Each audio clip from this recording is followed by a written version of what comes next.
you doing, Jeff?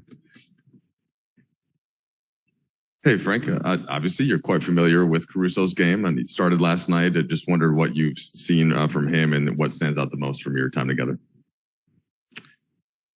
First question, seeing the same Alex, bring great intensity on the defensive side of the ball and great IQ and versatility offensively. I think his winning habits and winning DNA is a big part of their resurgence, along with obviously DeMar's arrival and Lonzo.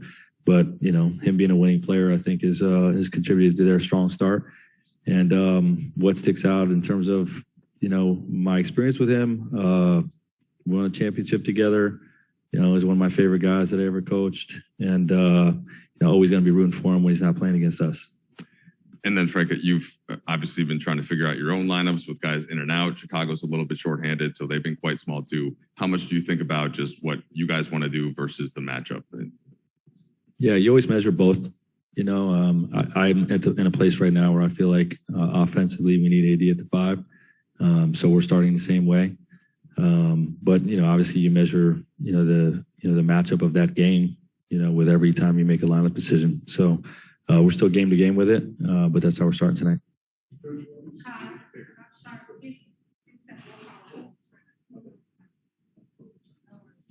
No problem, Chuck. No problem.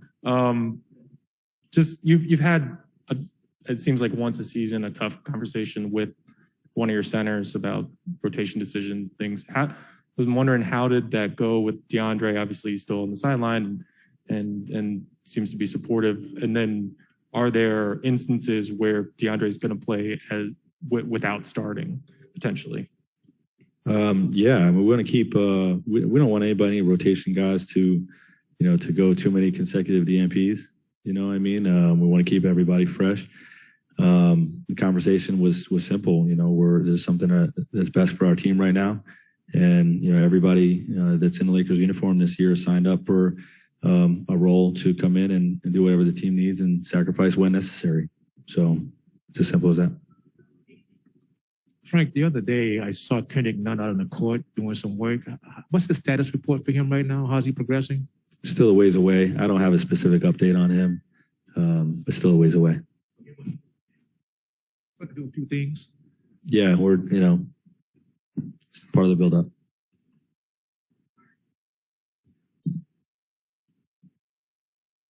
Hey, Frank, regarding Alex, what do you think have been the challenges you guys have faced with offsetting his departure? I'm sorry, the challenges of what? With Alex Caruso. What do you think have been the challenges you guys have faced with offsetting his departure? Involved with his departure? Well, he's just a glue guy. He's someone that makes up for a lot of stuff that, can handle most matchups, that we put him on.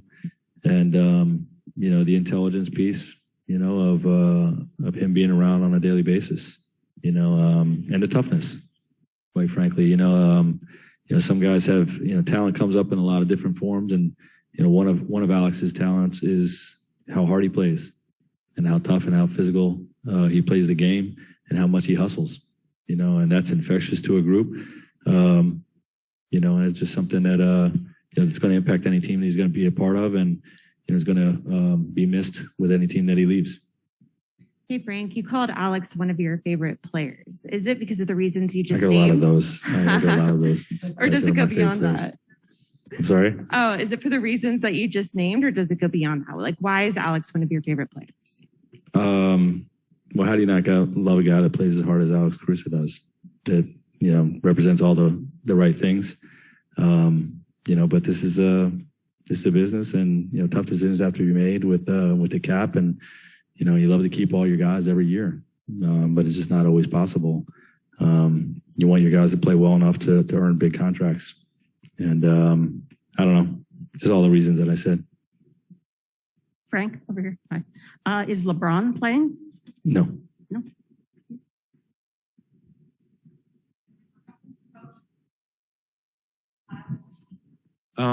Is there anything you can add to what build-up you'd like to see, or maybe LeBron has communicated to you that he'd like before he can play? No. We trust him to monitor his own progression, in terms of building back to be ready to play.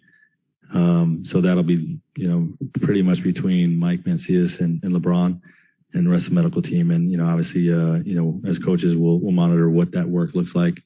But we trust them to make smart decisions on that.